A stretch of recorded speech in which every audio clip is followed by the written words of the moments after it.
Okay, my name is Glory Kadure, bed 050475, doing English literature. So, the unit I want to present is called English grammar, and I will start with the nouns. A noun is the part of speech that names a person, a place, a thing, or an idea. You use nouns every day when you speak or write. Every day you probably use dozens of nouns. All nouns can be described as either common or proper. When you talk or write about a person or a place, a thing, or an idea in general, you use a common noun, Example, doctors work hard. They treat many patients. A proper noun in the name of a particular person, place, thing, or idea. Proper noun always begins with capital letters. A noun may be either singular or plural. A singular noun names one person, place, thing, or idea. Other examples of nouns, we have a countable versus uncountable nouns. We have a concrete versus abstract nouns, but we'll mention a few. Then the second word class is pronouns.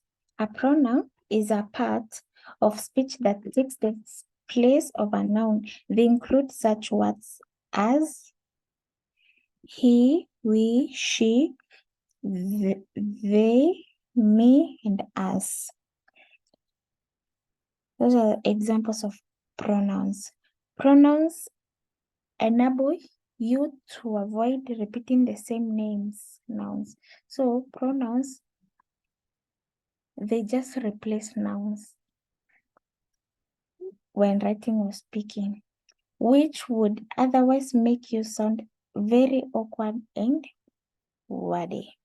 Examples of pronouns, we have subject. These are the types of pronouns. We have subject pronouns and personal pronouns. The third word class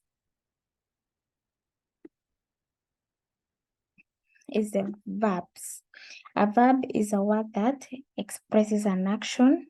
Number one is a word that expresses the state that something exists.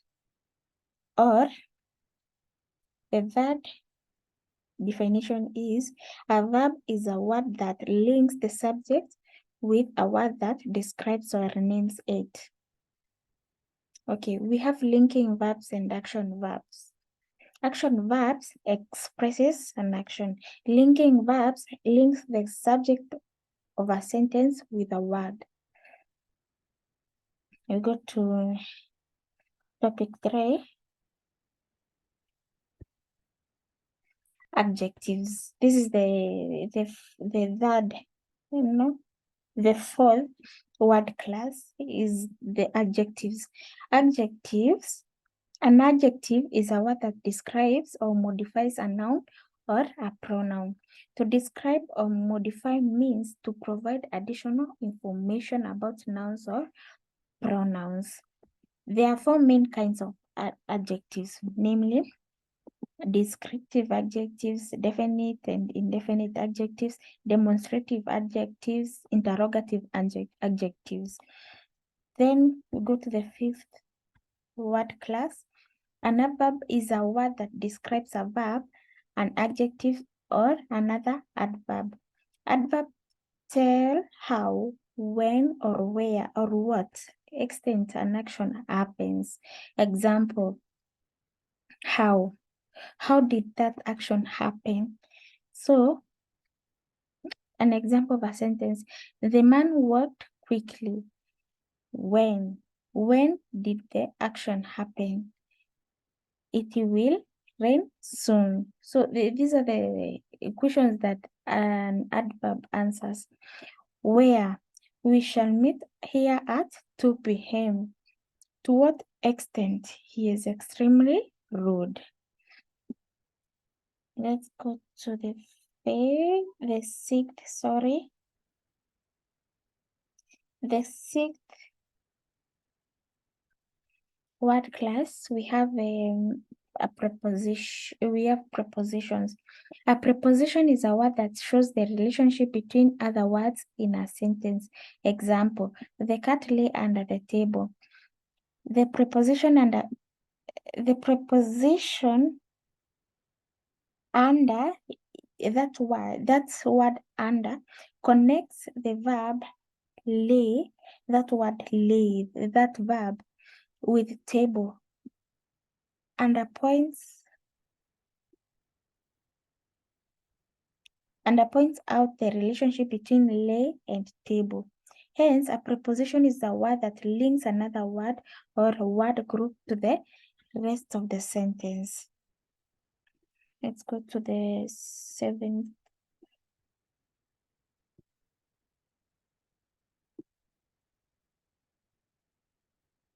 The seventh word class is conjunctions. A conjunction is a word that connects words or groups of words like prepositions, conjunctions. Like prepositions, conjunctions show a relationship between the words they connect. But unlike prepositions, conjunctions do not have objects. We have three main categories of conjunctions. We have coordinating conjunctions, subordinate conjunctions, and correlative conjunctions.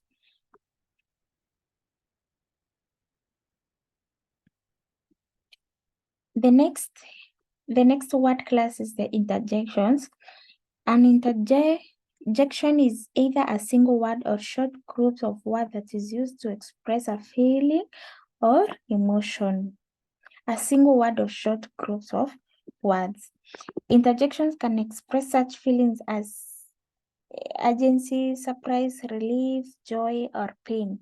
An interjection that expresses strong emotion is often followed by an exclamation mark. An interjection that expresses mild emotion is usually followed by a comma. Example, let's go. We can't sleep before we find the missing boy. That's urgency.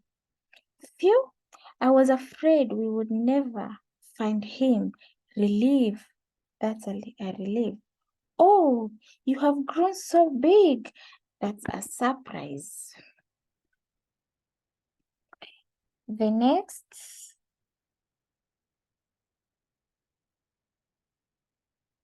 word class is the phrases.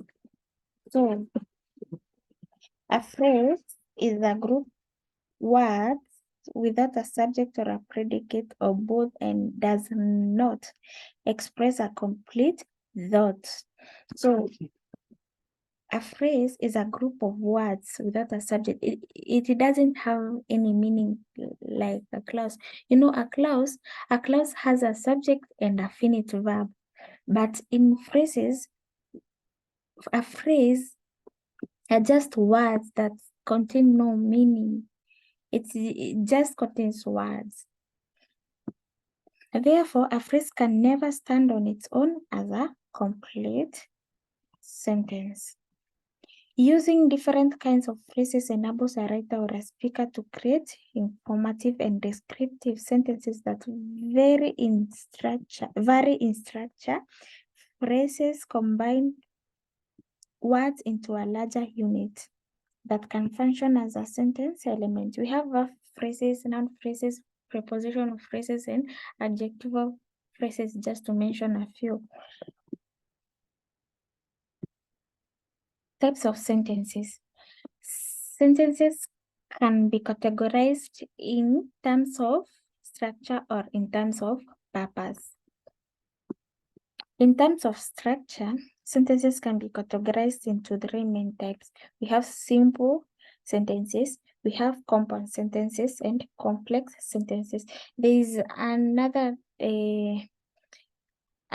type of sentence, but it's not main. I've just mentioned the main categories. It's known as compound complex sentences. So a simple sentence contains a single subject and predicate. A compound sentence consists of two or more simple sentences joined together using a coordinating conjunction such as and or but. A complex sentence contains one independent main clause or one or more subordinate dependent clauses. So that's all about the unit of English grammar. I just made this on my own, and that's all I had. Thank you.